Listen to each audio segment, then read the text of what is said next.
Macmillan Audio presents Sourdough by Robin Sloan. Read for you by Thérèse Plummer.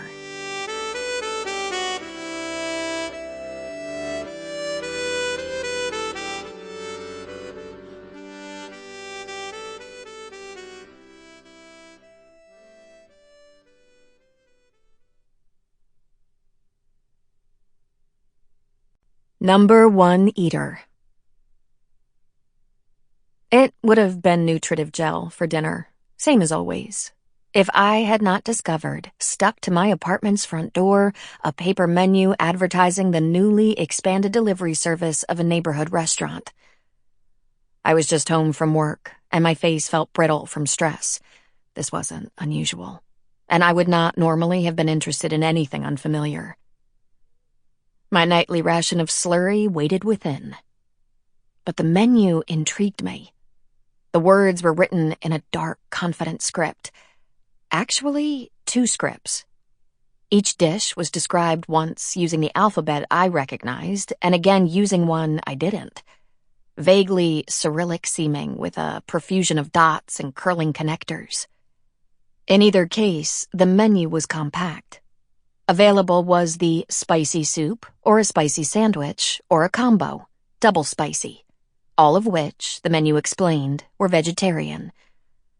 At the top, the restaurant's name was written in humongous, exuberant letters.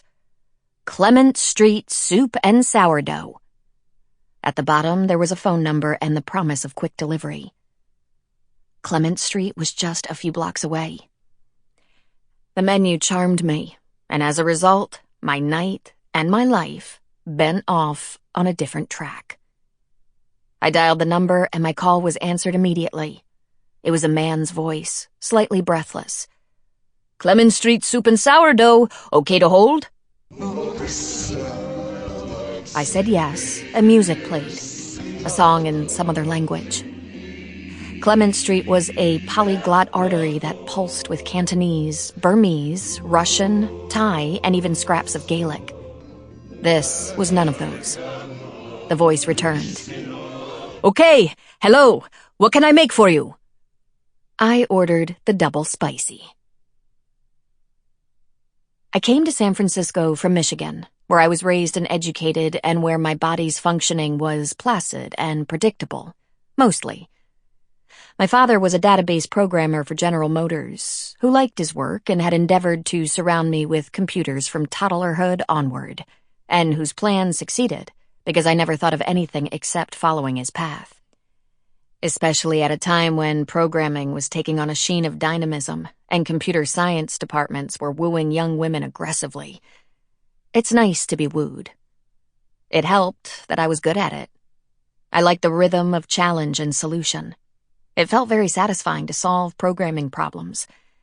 For 2 summers during college, I interned at Crowley Control Systems, a company in Southfield that provided motor control software for one of Chevrolet's electric cars.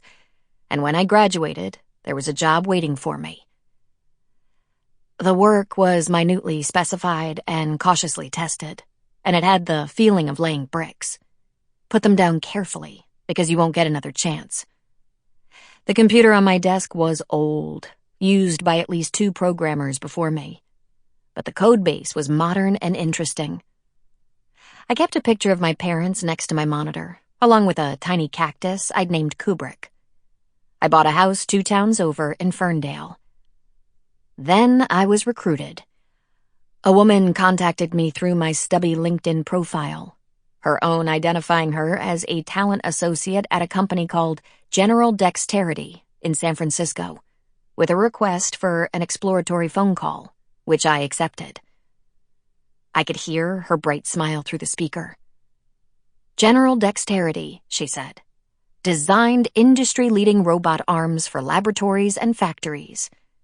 The company needed programmers with a background in motor control, and in San Francisco, she said, such programmers were rare. She explained that a software sieve had flagged my resume as promising, and that she agreed with the computer's Sample complete. Ready to continue?